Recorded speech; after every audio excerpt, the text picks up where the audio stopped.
And now a word from our sponsors. Tenebris Press is the home of new weird horror. Their latest release, One Hand to Hold, One Hand to Carve by M. Shaw, is a surreal body horror tale of two halves of a human cadaver who awaken in the morgue with no memory of their previous life as a single body, but with very different notions of what they want out of their new lease of life. For more information, visit www.tenebrispress.com. Hey everybody, Tom Deedy here, Bram Stoker Award-winning author of Haven. Just like to invite everyone to come by and see me at the Ghoulish Book Festival in San Antonio, Texas on April 30th and May 1st. I will be sitting in on a couple panels, doing some readings, and it should be a great time. If you can't make it, check me out at tomdeedy.com. Thanks.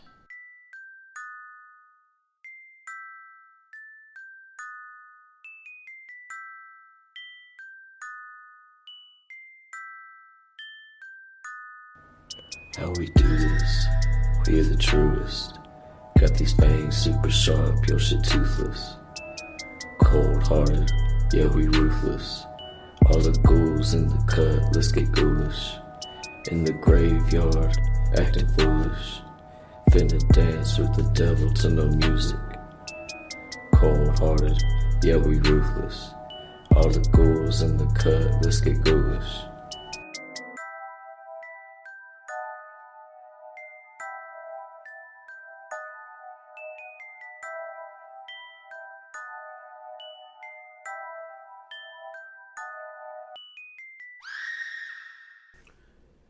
Hello and welcome to a brand new episode of a little podcast I like to call The Joe Rogan Experience. Wait.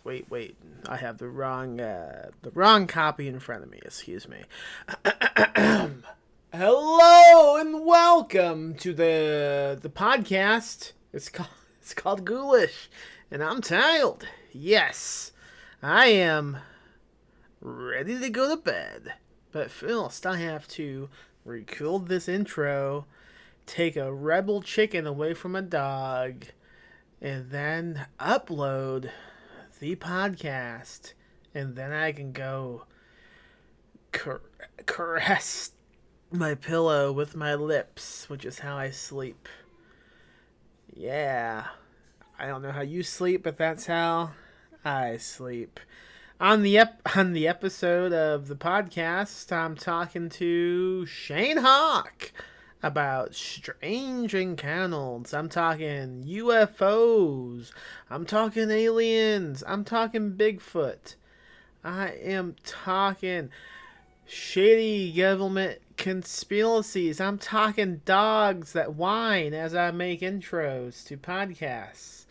Dogs who have been quiet the last 75 minutes or however long, 2 hours and all that I've spent editing this podcast. Dogs who have been quiet the whole time until I decided to edit content for record content for the podcast. I told you I'm tired. I'm not even gonna edit this intro. I'm exhausted. I'm getting through this. My new book, Maggot Screaming, is out now. Go buy a signed copy at Ghoulish Books. Maggot Screaming is a novel about a dad and a son digging up some strange dead bodies in the backyard and kind of just experimenting with them. It's one of those types of books. The Ghoulish Book Fest is happening at the end of the month, April 30th, May 1st, in downtown San Antonio. We just announced the scheduling today, or yesterday, or sometime in the past, depending on when you listen to this episode. You can find all the info, the scheduling, the vendor tables, the sponsors. All that relevant info can be found at ghoulishbookfest.com. That's also where you can buy a badge to attend the fest. Go do that. I think that's all I got, really. Leave a review of the podcast on iTunes if you dig it. If you don't leave a review, that's fine too. I won't respect you as much, but you do what you gotta do. I'll do what I gotta do. And what I gotta do is fucking end this intro so I can go to sleep!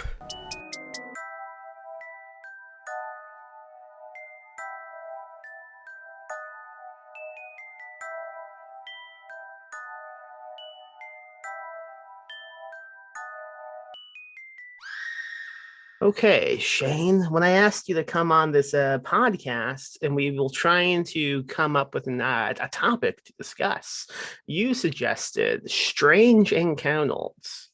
Yeah, What do you mean by that? like witnessing or seeing anything that can't really be explained, I guess. Yeah, that sounds how I would just explain it too. Yeah, pretty straightforward. I guess my question is then, what specifically did you have in mind that you wanted to discuss when you suggested this topic? Because I would hope you have just an onslaught of different encounters you've encountered throughout time that you would love to talk about. I assume that maybe you will like nothing's happened to me.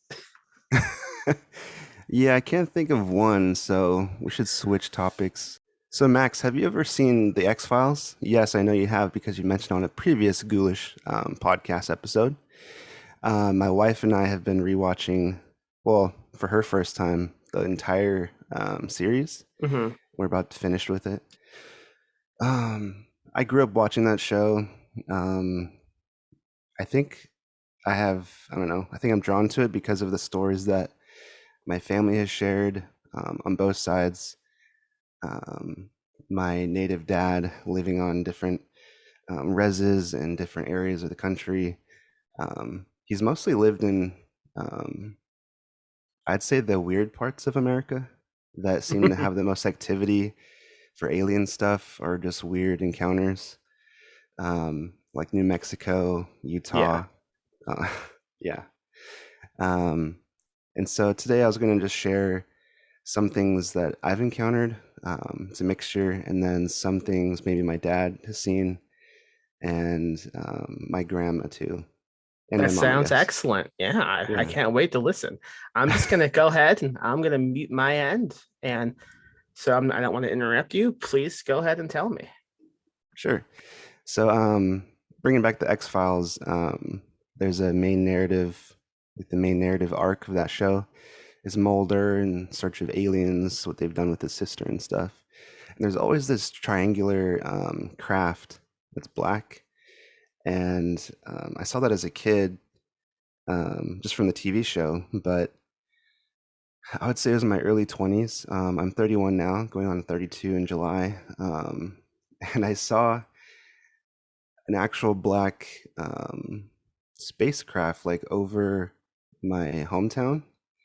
And it was like in between, I don't know, sunset and night. If only there was a word for that. But it was pronounced enough to not be seen as like 3 drones in formation, because I know there's a lot of trickery online with messing with drones and making them look like UFOs. But it was literally a black triangle above this Walmart of my hometown. Maybe it's the Walton family, I don't know. But it was slowly spinning. There was 3 white lights, one on each tip, and it was just slowly spinning. And it was the weirdest thing. And then the lights left the craft and like did weird motions, and then they returned to the 3 corners again, and then the whole thing just disappeared. I was like, you were in your 20s, you said? Yeah, I think I was around maybe 22, 21. What were you doing at the time, like specifically? Oh, I was driving home from Legoland. I had not that I went for fun, because that place is a hellhole in a way. But for a brief stint, I was a photographer there. Before I started writing, I had also a life as a photographer. Kind of short-lived, but it was fun. But one of them was working at Legoland, taking pictures of the guests, which was brutal, because no one wants to get bugged when you go to a theme park. Hey, just stop right there. Stop right there. All right, here's a picture. Anyway, I was driving home from that, and just on this typical drive, and then there's this part of this street that has like an overlook of the valley, where a Walmart is and a lot of homes. And it was just like, what the fuck is that? I actually pulled over because I was so shocked, and a couple other cars were pulling over. And I called my friend in Montana. We don't talk a lot anymore, but we kind of met over I don't know, online music communities, whatever. And we were both into UFOs and aliens and whatever weird stuff's out there. I said, dude, I just saw a black triangle ship. And, he thought I was, talking shit. I was like, no, really. My heart's beating uncontrollably. I don't know what to do. There's like 3 cars pulled over on the median. This was crazy. And how long did this last again? Did you say? It was like maybe 12 seconds. Oh, wow. And I don't think there's any tech that we know of that can like project something that cool, that real looking. I mean, I did see the Tupac thing, but this was definitely a weird, tangible object in the air, with lights that were leaving it and then coming back and then just, I don't know, zooming out of experience or out of existence. And it just was a total WTF moment. And that wasn't the only time. I saw it again. This time a little bit outside of my hometown. It was a similar experience. It didn't spin like before, but it was just moving along, and you can kind of see it going in and out of the clouds. And it, how do you say it? It was like flying, not with the bottom of the craft to the ground, but I would say sideways. And it was like seeing one of those sci-fi movies, and it was just floating through. And just once again, I was like, oh, there's that fucker again. I don't know what else to say, because when you share this stuff with people, they're like, whoa, cool, or they're just like, yeah, you're full of shit. Aliens are fake. My first question is the original encounter with this. You said like you had pulled over, right, and stopped, and a few other vehicles had done the same. Like, did you guys like chill a moment? Like, you fucking saw that too, right? What was that about? Or did you just begin driving again? I think we didn't go to each other because it was a busy street. So I think we all kind of like shared looks. Like one looked to the other, I looked back, and then we're all just kind of stunned. We were all on our cell phones. Just calling someone. We were probably all the same type of person that, likes the weird stuff, unexplainable phenomena or whatever. I imagine that's what you have to do when you encounter something unexplainable like that. You have to call someone who's also would understand and also show that type of excitement with you. Like, what else are you gonna do? Call the cops? Hello, cop. I just saw a UFO. No, that's how you get fucking dissected. Right. They're gonna implant me, man. Again, I mean, we've all been implanted a couple times, right? Yeah, true. I don't want to make it a third time. But yeah, I think it might. I don't know, because I heard you talking with I forget his name, but on the Simpsons podcast episode of Ghoulish. Oh yeah, Andrew. Yeah, Andrew. Yeah, you guys were talking about aliens for a brief moment, and you said you didn't really believe, and then he was kind of unsure, and I could totally get that. I don't really know either, but it's just like having these experiences myself instead of just watching a TV show or hearing it from someone else. It's like, wow. My beliefs tend to change episode to episode. Yeah. Depending on what's best for the episode. So now you're really into aliens. Wow. In this episode, I completely believe in everything. It makes me a good host. Exactly. You're a great host, Max. I think it might be, it's weird. There's these conspiracy theories that are, ingrained in us from X-Files and other shows like that, where, hey, maybe it's from Roswell and they re-engineered shit, and now the government has these secret spy planes, that can outmaneuver radar. I know there's actually a U.S. Navy project right now that it fucks with radar of other countries, so it can look like a total UFO. Hmm. I forget what it's called, but that's like out in the open now. Um, but my hometown, Oceanside, California, is actually right next to Camp Pendleton, which is a huge military base. So it wouldn't be that far-fetched to think that they're testing shit out. Because that lends me, that pushes me toward another story with my mom. I was in her backyard with her. I think we were just petting the dogs and looking out into the sky. They just installed these street lamps that were like energy efficient, so they turn off if no one's directly walking underneath them. So the whole Right. street was pretty dark. Not a lot of light pollution, and so it was a starry night, and then a little bit of cloud cover, and we look up, and there's this expansive, like, I could only call it a ship, I guess, um, and it had no lights on it. It was just a black mass, and it was just floating over our neighborhood toward Camp Pendleton. And we could tell that it was something because it emitted like a low hum, which is the weirdest thing. Mhm. And you could see where it was moving because it would block out the stars. So all of a sudden, the stars were getting erased, and then they Yeah. pop back up. And that was one of the weirdest things. We both had goosebumps. We both, just like I saw the triangular ship, I just kind of stood there in amazement, just like, what What else can just you do? happened? Yeah, even the dogs were kind of acting weird. And we got freaked out. We even went to the neighbor's house, and they weren't outside. They didn't see or hear anything. So we're just like, oh, okay. Well, what's the And rest of that night like in the house? Like, what are you guys doing? I think we just talked about it for a bit, and she shared her UFO stories.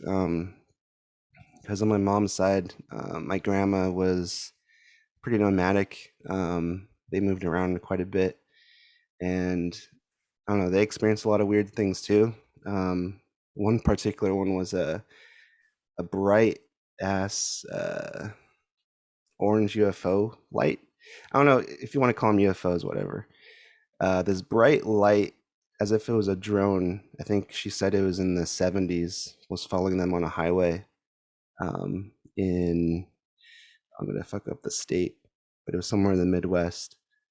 And it was just, I think it might have been Utah also. Mm-hmm. And it was following them, and it was, jutting here out, making sporadic movements. And they were both freaked out. And it got so bright, it was blinding in the rear view. And my grandma doesn't believe in anything. She's actually the first one that gave me a blurb. She hates horror. She hates anything that's like spooky or weird. Yeah. She doesn't believe in anything. She was raised Catholic. She's kind of very much distanced herself from that though now. But she isn't really a bullshitter. She's not one to be like, I don't know, make things up like that. And she totally agrees that happened, that it was weird. It kind of followed them on the off ramp, and then it just disappeared out of nowhere. Man, those moments, I mean, do they tell you, like, were they afraid the whole Yeah, time? they were. And after the fact, like, will they still spooked, or were they kind of excited? I don't think my grandma's ever been excited. No, not in general, but I guess phrasing. I don't know. She's not the type of person who would be like, "Wow, that was awesome." Maybe my mom a little bit, but she was telling me that they're really spooked out. They didn't know what to do.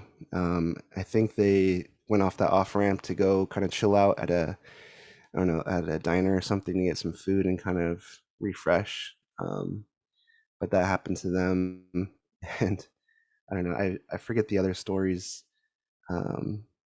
They're less cool, I guess, than that one. That one kind of stuck with me, especially after experiencing that with my mom. That weird black mass floating over us toward the military base. But man, there's been so many. I saw another one. So I used to be really into Instagram. Not the type where you kind of share your food and your dogs, which nothing against that, but there was a period of time in, I don't know, 2012, 2013, 2014, where photographers started taking it seriously and posting, like, using it as a portfolio and building an audience. And my now wife and I actually met through there. And we were, kind of engaging in all that. And I built up a friend community, and a lot of them aren't from around here.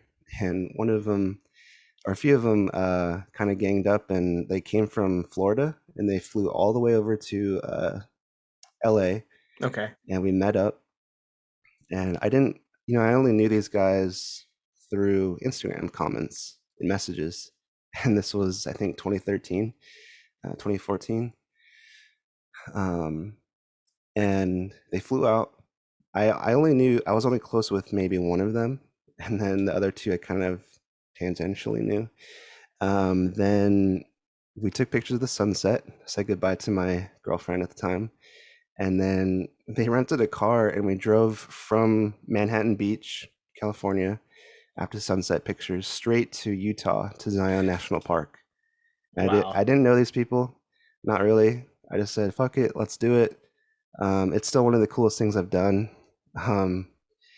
aside from taking acid at Disneyland. But we'll get back to that.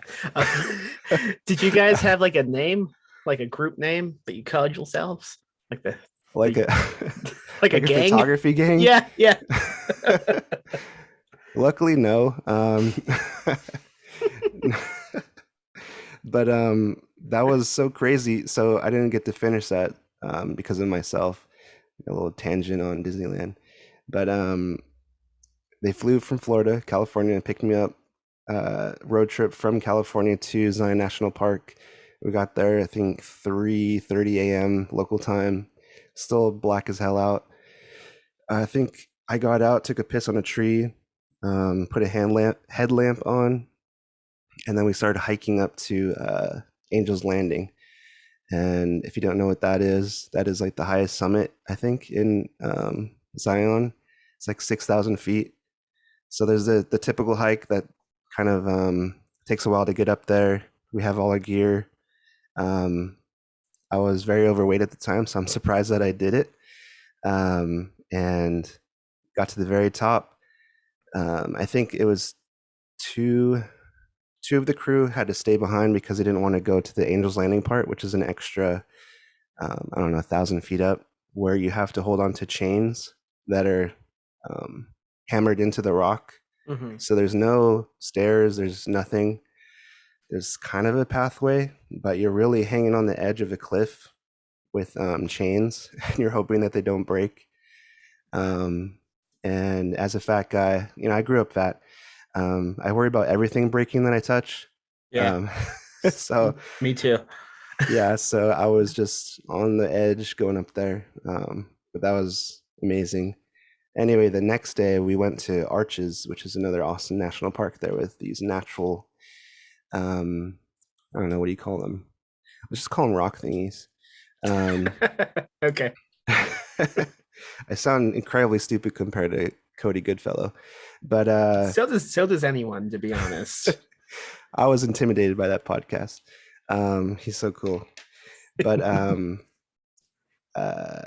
me and the guy I was close to, Andrew Hector, everyone was tired. They're at the hotel, and he was like, "Hey man, I think it was 2 a.m. You want to go out there and shoot?" And I was like, "Hell yeah, dude! I have nothing else to do." So we took the rental car and went out by ourselves in the middle of Arches. There's no cell signal. There's nothing. Completely black, awesome starry night sky, and we're setting up to do like long exposures to get the stars, maybe the Milky Way a little bit. And then a craft kind of zoomed over us there too, and we were both like, "What?" It was like a third or fourth experience for me, but for him, I think it might have been his first. Yeah. There was no, typical aircraft in America or I don't even know if it's an international standard, but it has those blinking lights, right? Right, This one right. didn't have those. It had no markers. Didn't really have a sound either, and it just kind of zoomed across, and I actually got a long exposure of it, so you can see it kind of dancing across my picture. And it was one of the weirdest things, and I was so freaked out even before that, because yeah, I write horror. I'm kind of new to all of it, but I'm still a scaredy cat. Yeah. Especially at night in the middle of a national park, no one around, literally no one. I think we were off road too, so not really a path. And I was just spooking out. I was like having goosebumps. I was looking behind me the entire time, even before we saw that thing. And it was one of the coolest parts was just hanging out with him, but then seeing that over one of the places that people keep saying that UFOs are around. It's like, oh, I got to see another one. So that was really cool. That's pretty awesome, though. I mean, what did your friend have to say about that? I mean, this might have been like the first time you said he saw something like this. How was he reacting? He's pretty much like me. He's really calm, not reactive. It was really dark out there, so it was hard to see facial expressions, but he was basically looking at me being like, is this your first one?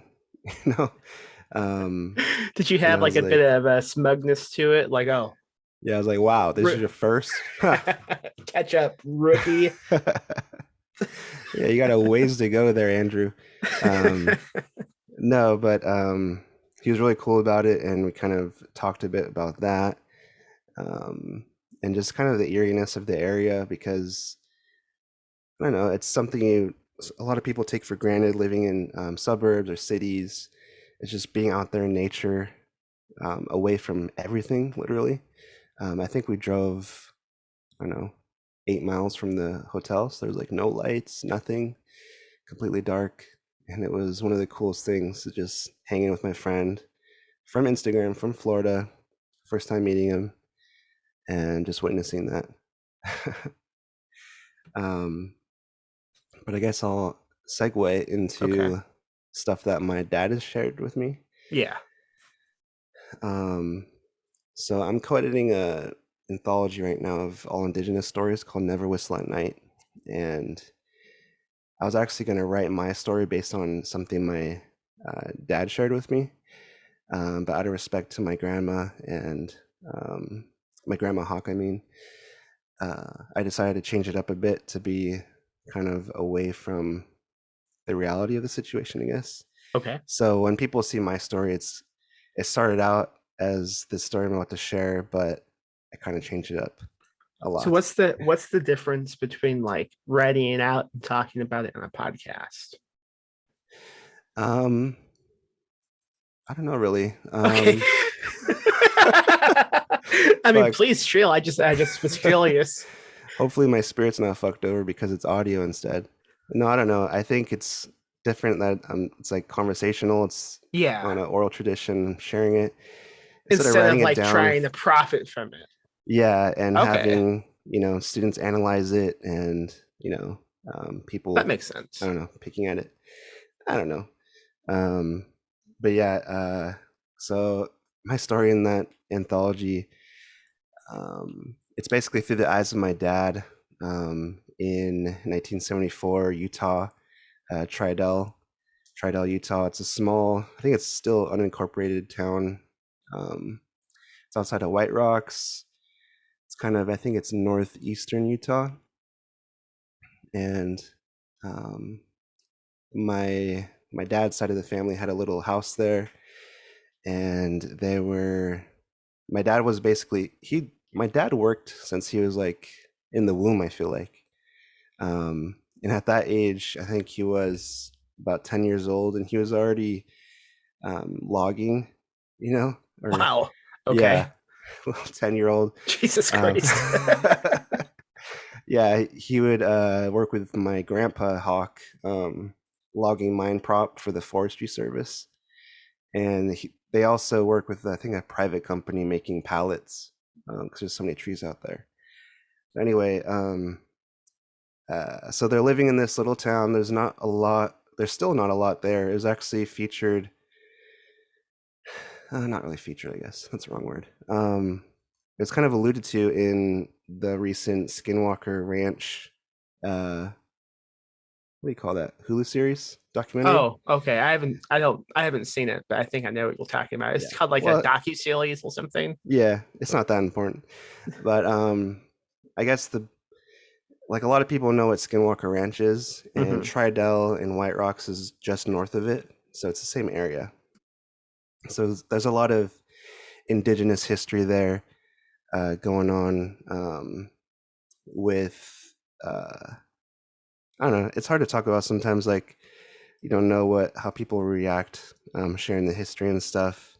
But in Navajo culture, there's a thing called a skinwalker. I mean, obviously that's the English translation. You wouldn't catch me caught dead saying it in Navajo.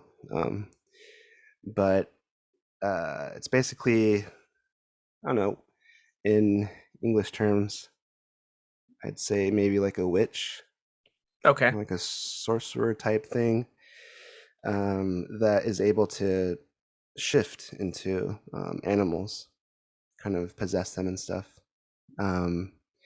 So there's this, I don't know, in Navajo mythology and in actual history, they had a skirmish with another neighboring tribe, and they basically kind of fucked them over in a way, so badly that the Navajo kind of put this curse on the other tribe, and they basically kind of created the Skinwalker out of this curse. Okay.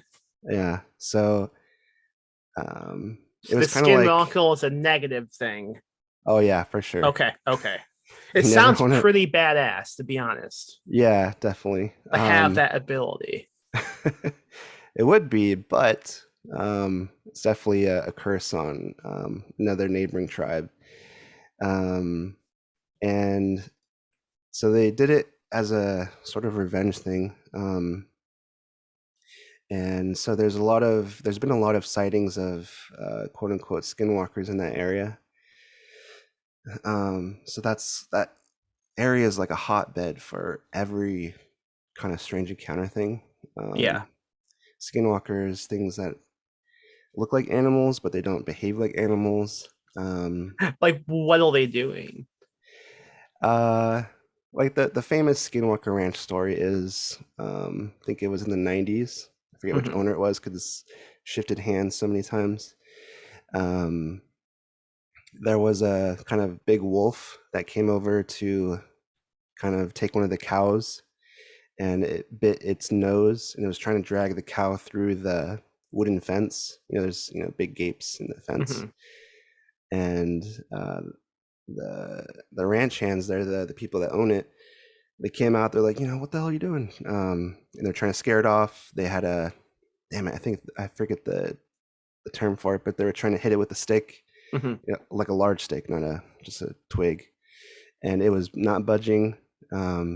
It was being very aggressive, and then also they're like, okay, it's not. This is what the fuck's happening. It's not doing anything. It's not reacting whatsoever. They bring out, I think, a revolver. I think it was a 357. I forget. And they point it, point blank to the wolf, and they shoot it a couple times, and it kind of does nothing. And then eventually it lets the cow out of its mouth, and then it kind of steps back a little bit, and it's looking at them. And then they can tell that it's not really a wolf. It's, I don't know, they're just looking at it, and it's staring back at them, and it starts like walking back to the open field, away. And I think it was the dad runs in and gets a rifle, and then he shoots the wolf, and then he sees like damn it, I forget the caliber of the bullet, the round, but it takes a big chunk out of the wolf, and the chunk is on the ground. And then the wolf kind of trots off, not whimpering, no reaction, like, nothing. Yeah. Like nothing, and it just saunters on, and then it starts running, and then they're kind of running after it, but it's too fast, and then eventually they lose it, and they come back to look at the chunk of flesh that's on the ground, and it's like already gray and decaying, and it should be red and full of blood, and like a normal Yeah. piece of wolf. But it's all decaying and it's like getting dry, and they're just like, what the hell? That's basically the most prominent story of Skinwalker Ranch. Wow, that's fucking crazy. You just have to like imagine like what those guys did with the rest of like the week. Like Right. how do you even like move on after that? Wouldn't you Yeah. just be like obsessed with trying to find this thing? Yeah, exactly. They even made a X-Files episode out of it.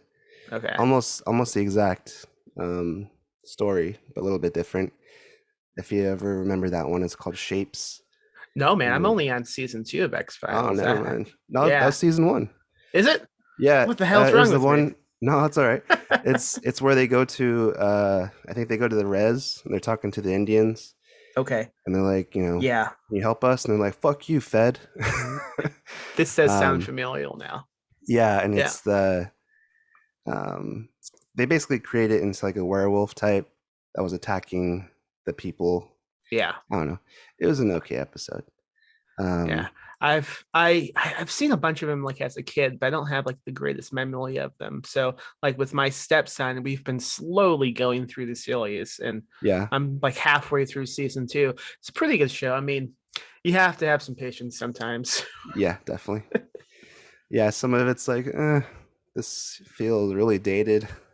Some of it's like, man, you check the time thinking it's almost over, and only 10 minutes have passed. Yeah. Some are definitely like that. Overall, it's still a fun show, but yeah, I definitely know what you're talking about. Let's see. Coming back to Utah, to Skinwalker Ranch. Mhm. So this is a super popular area, and that's one of the major stories about that specific ranch, which is, I don't know, maybe 20 minutes from where my dad grew up. For a brief time, they moved around too. And so my dad's telling me the story about, early 1970s. And he's in their house. Everyone's, I think they had a color TV. They're watching TV. It was like dinner time around there. And the dogs are in the back. There's like a big pen for their dogs. And they start going crazy. So, they naturally go check it out. What's up with the dogs? And there's like a big humanoid creature. A lot of people call it Bigfoot. And it had, like so much fur on it that you could barely distinguish a face, It was like dark brown hair. And let's see, how do I phrase this? My grandpa Hawk he's passed away now, but he had a lot of experience with things that, I don't know, Western science or maybe even Eastern science would never really talk about or explore. Yeah. So he wasn't really that shook up by it. My dad definitely was, being 10 years old. I would think so, yeah. Yeah. So it's just standing there looming over the dog pen. And, at that time, okay, so my dad is logging mine prop. He's like this little lumberjack. Yeah, the image He's that not just a- came to mind. He's not a typical kid. He has his own rifles, his own guns, all that. And, I don't know how a lot of places are today, but they had gun racks, just openly, just, having the guns there. So they ran back to the gun rack. They both got their guns, and it started walking around the house, and they could see, I don't know, the shape of it, the large shape of it, kind of through the windows and then through the curtains, just coming around to the front of the house. And they're just, my dad was just freaking out. He was loading his rifle, and it was not really threatened at all. It was like showing its dominance or something. Yeah. It wasn't scared whatsoever, and he thinks it knew that they were loading their guns and getting prepared and stuff. And they ran out of the front door, and now the Bigfoot's kind of like going around. Let's see, I'm trying to frame it. The left side of the house, and they're kind of following it, and then its strides are huge, so it's like walking really fast, even though it looks like it's going slow. And my grandpa Hawk, readies his rifle. He has a scope and everything, and he takes a shot at it. And it doesn't really do anything. It just keeps walking, and then he reloads and shoots it again. And then my dad's just next to him, just like in shock. I don't think my dad got to get any shots off. He was just kind of experiencing it, just like, Dad, what was that? And that he told me that one a long time ago, and then he had to refresh my memory, a couple of years ago. But then just like last year, he told me about another encounter with a Bigfoot in the same area. Oh. And it wasn't dark brown or black fur, it was white fur. Okay. And so, think about, I don't know, the 70s, parents don't really care what you're doing, bike gang going wherever. I guess it's kind of like the 80s too. I mean, honestly, it was like the late 90s and the Yeah, early that's it. 2000s. I mean, I was Parents just never care, Yeah, only recently because of the internet. Only because now you can get Right. you get canceled online. That's when parents began killing about little kids. Yeah. They don't want to be deplatformed or anything. Yeah. Just take your bikes and your guns and get out of here, Yeah. But he'd have this friend, and they'd go on little adventures everywhere. And one day they're playing, and there's this big wooden fence, and they're messing around, and they want to get to the other side of it. I'm pretty sure against the rules. So they're trying to climb over it. My dad's, halfway over it, where his body's like in the center of it on the top. And he looks over, and there's a Bigfoot like 20 feet away from him, just kind of like looking at a tree or something. He's like, I think this happened before the other one. And he had no idea what to do because all the depictions in comic books and stuff, they would never had white fur, except for like an abominable snowman. So he was like, is this a dude in a suit? But then he said it looked at him, and he's like, there's no way that this thing is a man in a suit. He was just terrified. And I don't know, the way he tells it to me, I think he still gets goosebumps from thinking about it. Yeah. And this is from his childhood, so it stayed with him so long. Now he's in his 50s. It sounds terrifying. Like just imagining being in that place and like being alone and seeing something that what everybody else has always told you should not exist, right? Like this defies reality. Yeah. And yeah, he didn't really have a lot of memory from how he reacted to it, or his friend. I don't think his friend got to see it because his friend was on the other side of the fence before it ran away. But I guess there was a weird moment of him looking at the Bigfoot character, and he was just freaking out. And then he jumped the hell off that fence, and then he said his friend, gotta go. Yeah, see ya. Yeah. Although it could have been a weirdo in Utah with like a Bigfoot fetish, and he was just getting his supplies or something. I don't know. Yeah. You never know. And then I guess one more story from that area. I think he was still living in that same house. Bringing it back to UFOs, he actually saw a UFO. Okay. Not by himself. He saw it with his whole family and one of the neighbors' whole family. They were over at their house for dinner. And they had like a window. I think it was the kitchen window that kind of peeked out to like a kind of an empty forest area. And just all of a sudden in the middle of their dinner, a spotlight came down on the ground of the little forest area. And they're like, what the hell's out there? Someone is like a hunter looking for something that they lost. Mm-hmm. Why is it so bright? And so they, go out of the they go outside of the covered porch by the kitchen, and they're just observing. They're trying to see where the hell the light's coming from, because now they see that it's coming from above the trees, and it's like a little, just straight up, just like the cartoons or the original, Roswell stuff, a saucer with a little dome, and it has a spotlight that's searching the ground for something. And the whole, I think only the men went outside, because everyone was, I think the moms and the grandmas were with the children inside, and they're just looking at it like, what the fuck is that? Yeah. And it was just hovering there, and it came down lower through the trees, and it was like bringing in the spotlight to make it smaller. And they're just like I was looking at that black triangle a couple times, just kind of in amazement. You can't really say anything. Like a lot of times in books where a character sees something and they don't say anything, a lot of us think that's bullshit, but it's actually happened to me a few times. Yeah. Like, of course he wouldn't do that. He would react. He would yell out something. No, you're definitely just kind of amazed. You're stunned. You're just sitting there.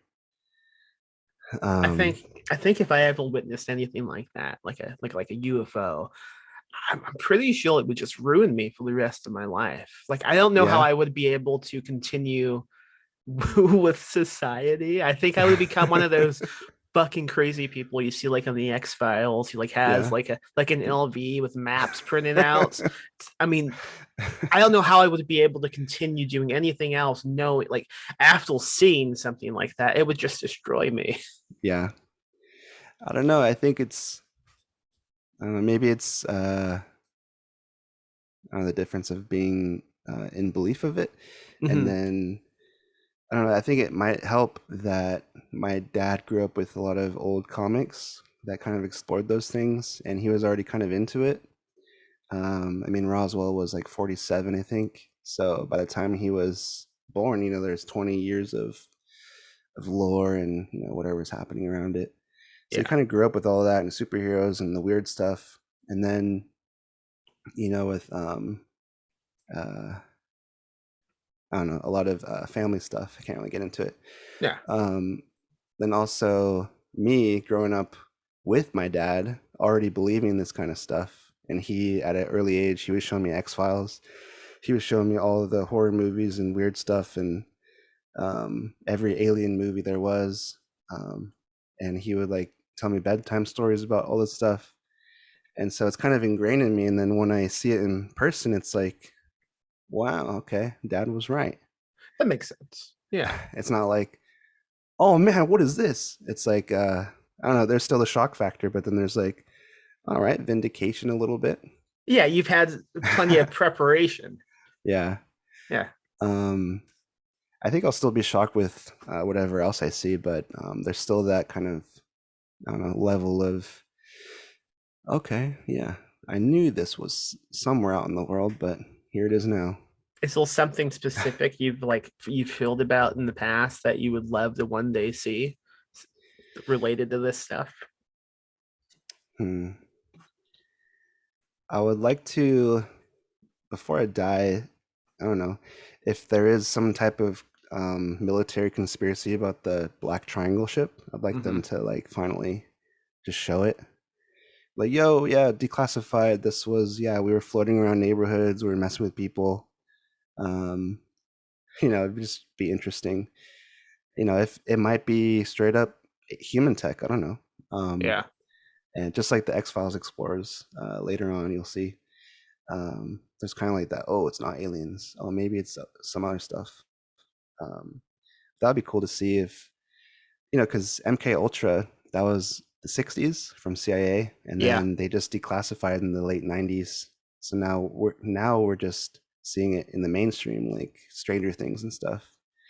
It's pretty crazy sometimes. Like you talk to people who are like, come on, government conspiracies, that's a little far-fetched, don't you think? But like, there's plenty of fucking evidence that this shit happens constantly. It has. It's just the new stuff hasn't been declassified yet.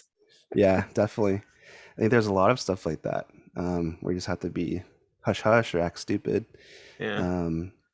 I actually just came across someone that's a straight shooter, no bullshooter type of person that I work with, and once I told her a little bit about this stuff, and then I'm kind of like open-minded. I'm not, I don't know what you call it. I'm not a closed-minded weird person that kind of just goes with everything mainstream. Yeah.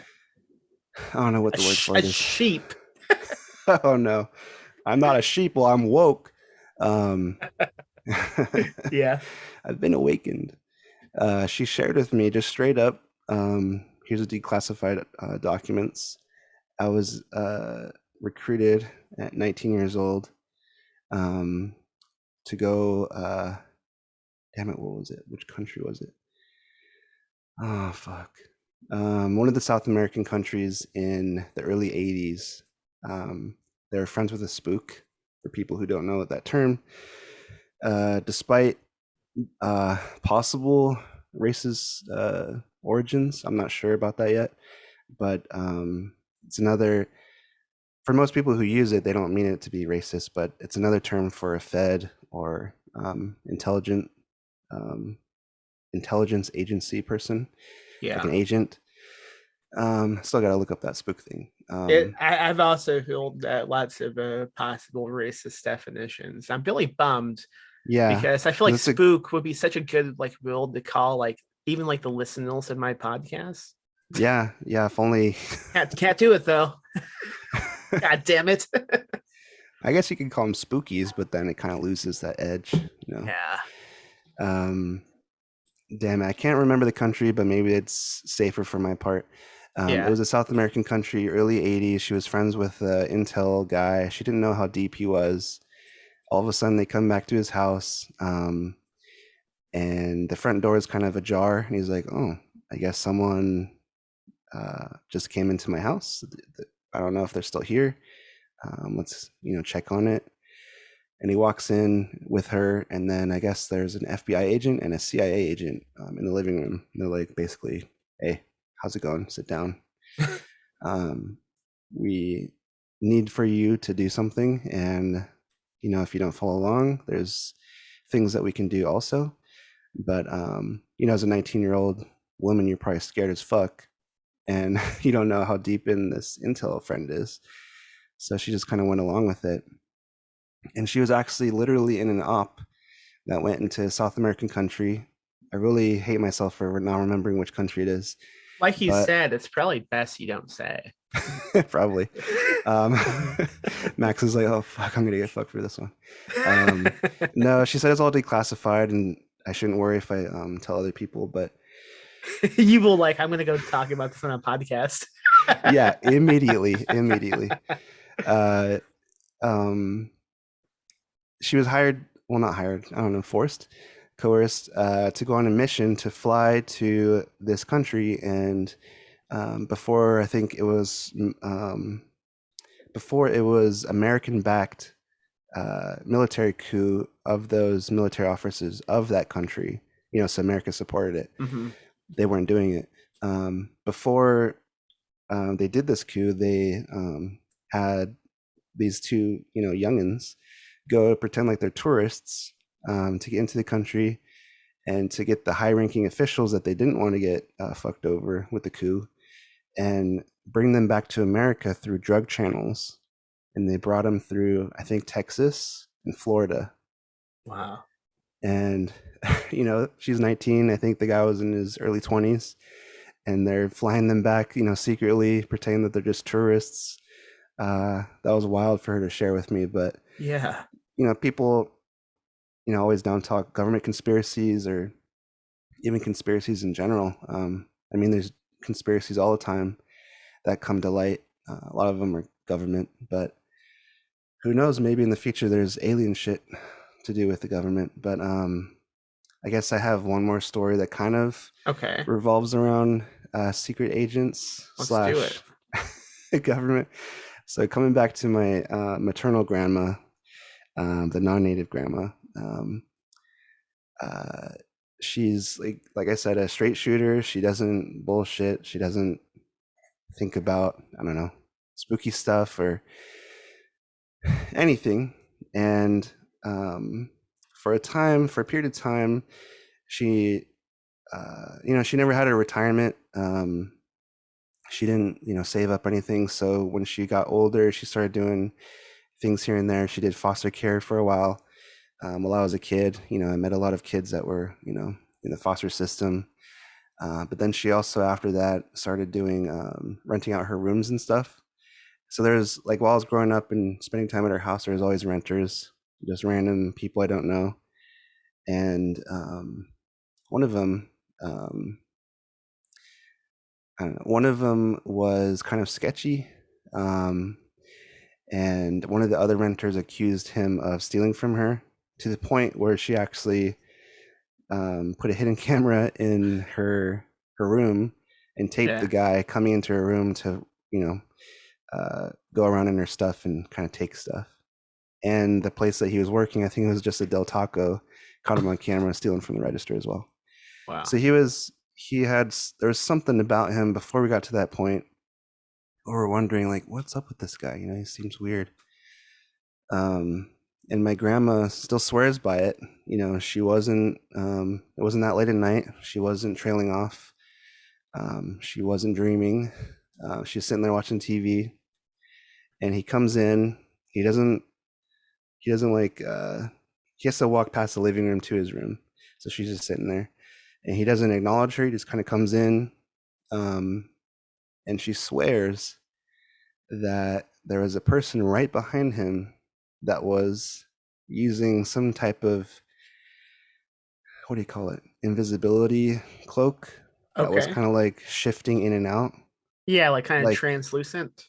Yeah, like he was there and then it was like blotting and stuff. And she was like, what the and it was a guy in a full suit. He looked like an intelligence person. And she still swears by it that he was being followed by the government. And there's that Camp Pendleton right next door.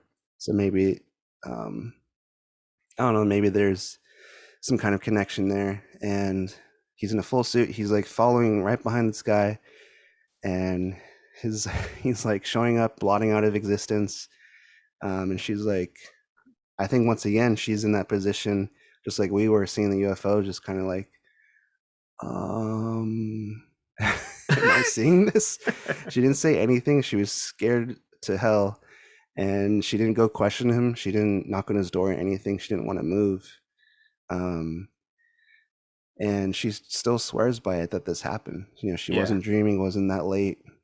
She always stayed up really late, and this was still like 9 p.m. maybe. And she wasn't hallucinating. I don't think she did any LSD or anything.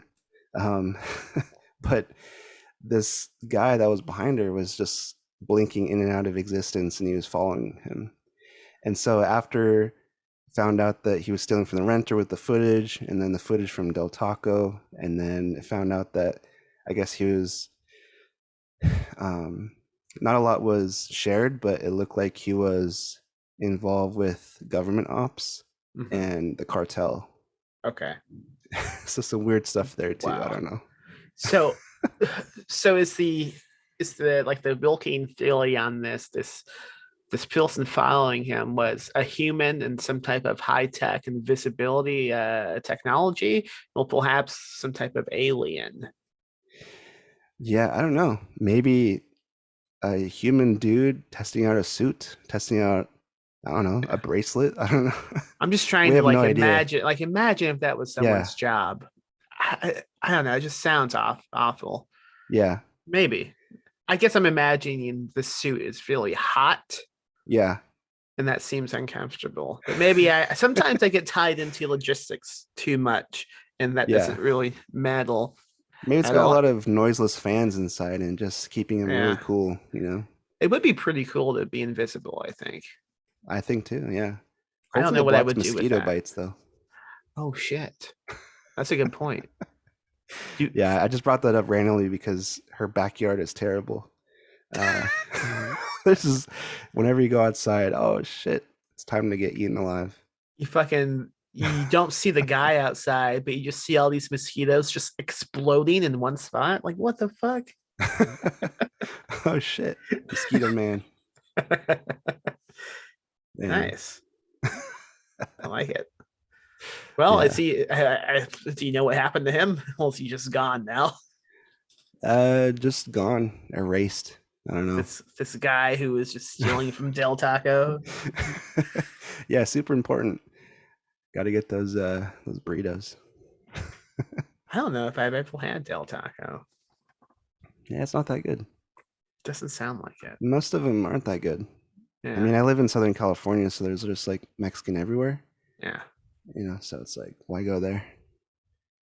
I don't know. I've had some Mexican food in California. It wasn't great. No? No, and like I grew up in Indiana, and the fucking Mexican food was always terrible, I thought. Then I moved to Texas, and it's like, oh, this is really you're supposed to eat Mexican food. Yeah. Yeah, I'm sure. A lot of Mexicans make some great stuff in Texas. Yeah, like those less like fast food chains, and more just like cafes without any signs on them or windows. You just walk in, and maybe it's a restaurant, maybe it's not. Yeah. One of the things I look forward to is StokerCon, and I'm going to hang out with Stephen Graham Jones. Mm-hmm. And I really hope that he doesn't make us go to a Chipotle. Does he like Chipotle? That's his favorite thing in the world. I've never been. That's so... It's like Subway for beans and rice and meat, That sounds like a good way to die from food poisoning. Oh yeah, that's a big thing with them too. They gave a lot of people food poisoning. That's a real thing, yeah. It gave. It sounds like it's like a bonus. Yeah, it came with the order. Yeah. That's free. Have a coupon for some food poisoning, please. Well, this has been a lot of fun. Did you have anything else you wanted to talk about with these stories? I'll save it for another time, maybe. Okay. I don't think I have a lot more right now. Hopefully I get to experience more. I hope so. I mean, you're pretty young, man. You have some time left. Heck yeah. Yeah, there was the LSD thing in Disneyland, though. Yes, we can't leave without you telling me about this. Yeah, okay. I think this was when I was, I don't know, maybe I won't say an age. Okay. Did LSD, is it legal when you're 21? I'm just kidding. Is LSD legal? No. That's the thing. So allegedly I took LSD allegedly at Disneyland, and allegedly it was $10 allegedly for 12 hours of fun. But yeah, that was wild. Still one of the most memorable days of my life, even though I'm not really friends with the person I went with anymore at all. Because of this trip? Yes. No. Other things. Yeah. But really glad it happened in a way. Yeah. Oh yeah, I forgot to mention another thing. I'll get back to it later. Okay. Sorry, I'm all over the place. I think it's because I ate these 2 large cookies before I came on. I thought you were going to say because I ate these LSD tabs. Yeah, for another time maybe. So yeah, we took it right when we were in line, and then I never done it before. The other person definitely did. So they had kind of a tolerance. I think I took more than the typical person ever, or for the first time should. Yeah. So the come up was pretty awful for me. I had to run to the bathroom because you have this enormous sense of wanting to puke. That wasn't fun. Right when you get to the park, the first bathroom is always the longest line. So I was like, oh, what the fuck? I was trying to like act normal in the line. Then luckily the sensation went away. I only got like 1 dry heave, so not that bad. And then I was still kind of like feeling really weird. So I asked her if we can go on there's like a train that goes around the entire park, not the monorail, but the old school train, locomotive. And it takes you all around the park. And one of my favorite parts as a kid was it goes to this cavern system that has like dinosaurs and shit inside. And so once we got to that part, the visuals started, and there's like this big pterodactyl that's always like, I think it's the closest thing to the train. And my eyes, for some reason, perceived it as inside the train, and I was seriously starting to trip out. I was like, what the fuck? And I was trying to feel it, Um, and I was like, why is this in the train? Did they change this? And then we eventually got to the front, and then my friend was like, can we get the fuck off the train now? We've gone around the whole park 3 times. And my brain didn't register any of that. For some Yeah. reason, my brain shut off. And I only remembered seeing a brief moment of flowers and then the pterodactyl. And then so I was like, okay, sorry, let's go. And then from there, everything was just intense. Disneyland is already, it's kind of like a perfect place to do LSD. If any kids want to try it, or don't, No, they should. don't do drugs. Yeah, You can do drugs, kids. yeah, It's okay. It's fine. yeah. They do plenty of Tylenol. Let's see. Yeah, just there's colors everywhere. The flowers are crazy. So everything's spinning. And we went on. Let's see. We went toward Haunted Mansion, and before you get there, I like the mint juleps. I couldn't taste it when I was on acid, but that's okay. When I was trying to pay the person, I felt like super stupid because my brain wasn't working, and they were asking for the money, and so I went into my pocket for the cash. But I don't know. At that point on LSD, it gave me super hearing, so I can hear. It was intense. I could hear the dollar bills in my pocket just like crazy ASMR. And I was like freaking out. And I was like, okay, here you go. And I could only imagine what I looked like from the outside, just like a total idiot. Yeah. Maybe people could see I was on drugs, but oh well. And I couldn't taste it at all, so I was like, oh, this is a bummer. Haunted Mansion was pretty cool. It was totally, it's weird because I don't know, it diminishes your light receptors in your eyes or something, because in the dark, Haunted Mansion is already pretty dark, but it kind of blacked out. So I couldn't really see anything. So I just kind of enjoying the nice ride. And the voiceover, the narrator was like really creepy on LSD.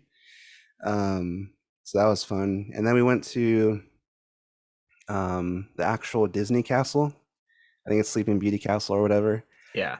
And there's a little thing that you can walk through and kind of go down the spiral staircase. And there's like an illuminated book. And for some reason, that blacked out too. I couldn't see anything except for when that little book was lit up on the glass display. And so there's these little kids trying to experience Disneyland with their moms, and 2 pretty much adults just walking through like, oh, where's the exit? And I was just freaking out. I was holding onto the wall because I couldn't see anything, and it was steps. So it was weird. I actually like went blind temporarily, and that was really weird, walking and not being able to see anything. That was really strange. And then just, I don't know, a combination of the crazy hearing, like on the Winnie the Pooh ride, like the noise of the bees in your ear, like it felt like the bees were like inside my brain. Jesus Christ. And they're buzzing around. Yeah. And there's like these little kids that are like, ha, yay. And I was just freaking out. And then I think before that, there was these Chinese tourists in line, and I swear I could understand what they were saying. And I told my friend that. She's like, man, you're lying. And there was actually a lady behind us that I think she could tell we were on drugs, and she said, are you okay, man? And I was like, yeah, totally fine. We're okay. What do you mean? And she was just giving us the weirdest look. I was like, oh, fuck, people are onto us. Yeah, that question is probably not the greatest to get when on LSD. Yeah, exactly. Okay? So like, yeah, because they could easily, tell a security guard, and they look at our eyes or something. I don't know how you detect it. Just a lot of crazy other things like going on. What's it called? Mr. Toad's Ride to Hell or something. Like there's an actual Disneyland ride where kids like get to go to hell. Yeah. Which is kind of cool. That was some crazy visuals. And then we went to go eat finally, and I got some pasta dish with like, I don't know, Alfredo and cheese and stuff. And no matter how much I was eating with my fork, the fork kept like going deeper into the macaroni. and like it was 10 feet deep. Like Yeah. then my hand went into it, and I was like, "What? How much did they give me?" I was freaking out, and no matter how much I was putting in my mouth, I kept looking down, and like the plate wasn't moving. Like Yeah. none of the pasta was disappearing. So I was like, "Oh my god, this is the best bang for your buck at the park." And then I think we ditched that because I think people were looking at us weird again, and I was being like really self-conscious. I was like, I hope I don't get caught. Yeah.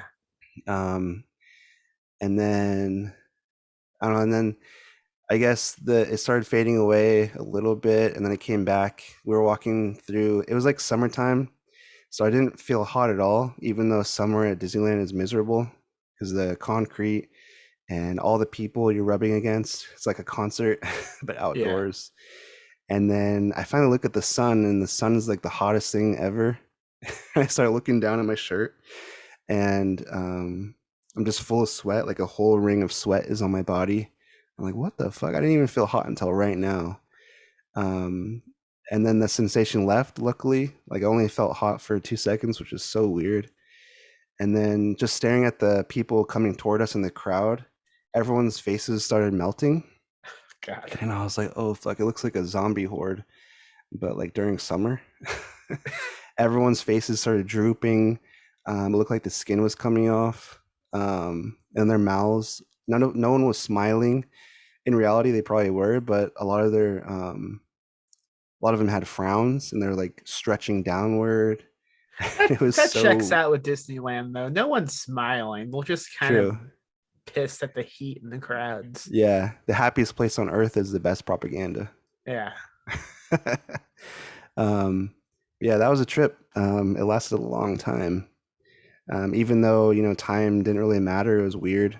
Like I said, with the train, I had no idea. Wow. Um, Yeah, I've never done LSD. I'm not opposed to it, although I do have a lot of anxiety about it. I feel like I would end yeah. up naked in public somehow. And because I'm stressed out about that happening, I feel like it Yeah. would even happen. No, because it's on my mind. I don't know why Uh-huh. that's my go-to. Like, oh no, if I do that, I'm Must gonna be end up naked. in a town naked. I don't want that to happen. Yeah, you just gotta go with someone maybe who's done it before, kind of guide you. Um, and I don't know, it was a lot of fun, even though some of it was scary, some of it, none of it was like a bad trip, I would say. It was just stuff that was kind of like interesting and maybe negative because I think I did this while I was depressed. So luckily it wasn't a bad trip because it could have easily been terrible.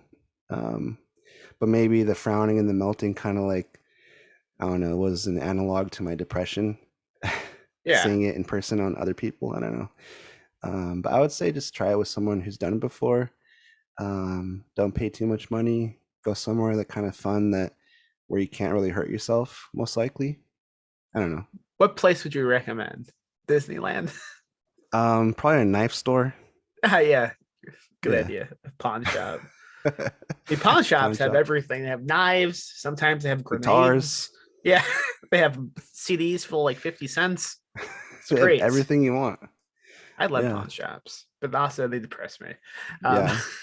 There's all a right. there's a Go ahead. nerd pawn shop here that's called Book Off. There's a chain. Okay. And they have everything that you'd want as a nerd.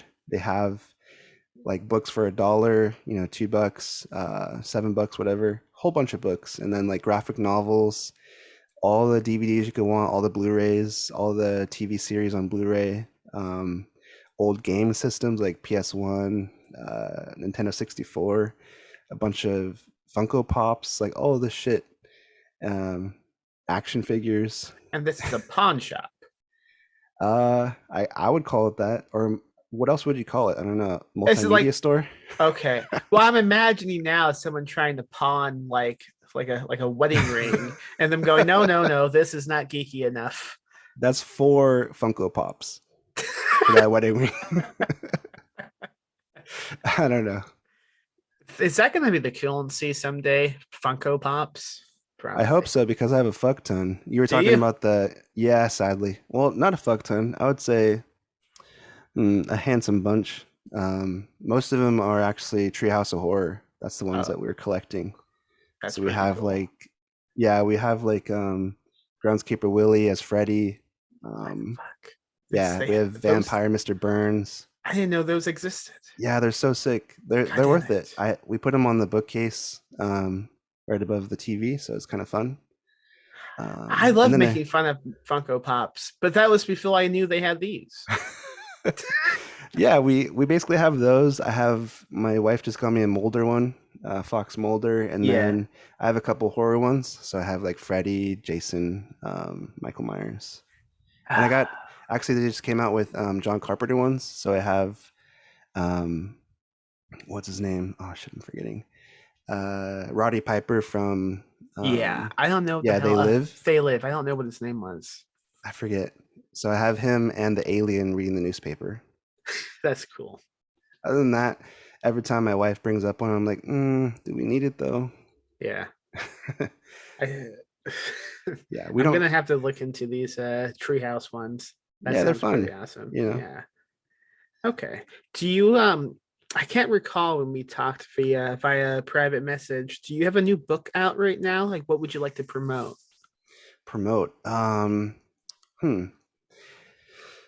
Personally, I haven't put out anything under my own name since, Anoka. That was October 2020.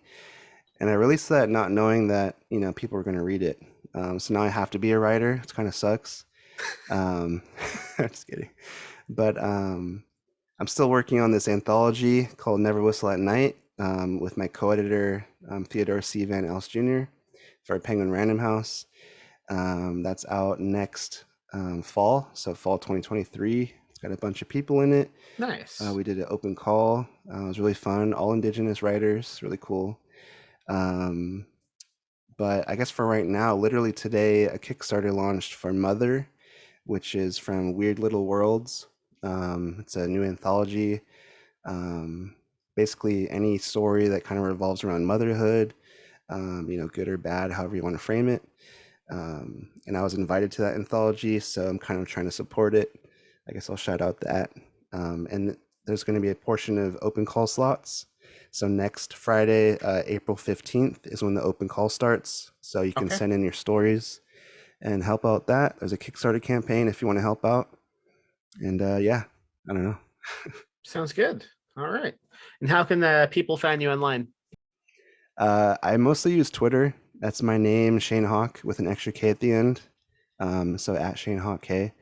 Also shanehawk.com always helps. And I'm on most of the social media things, but I hate the other ones. Twitter's the only one I like, and it's still a dumpster fire. But yeah, you can find me there.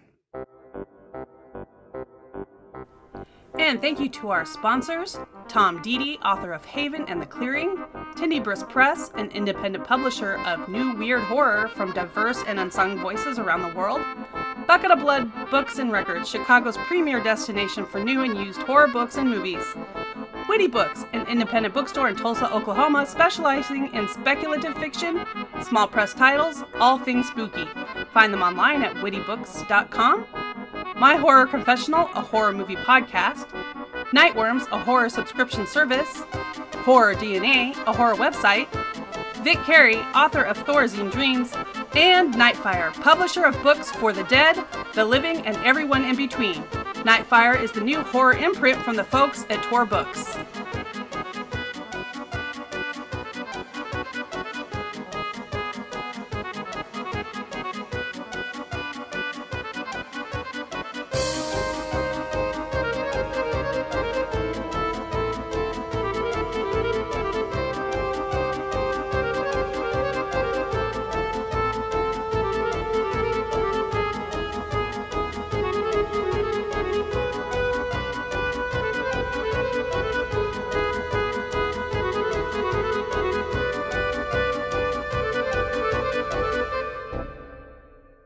Live spooky, die spooky. Rest in peace, Max.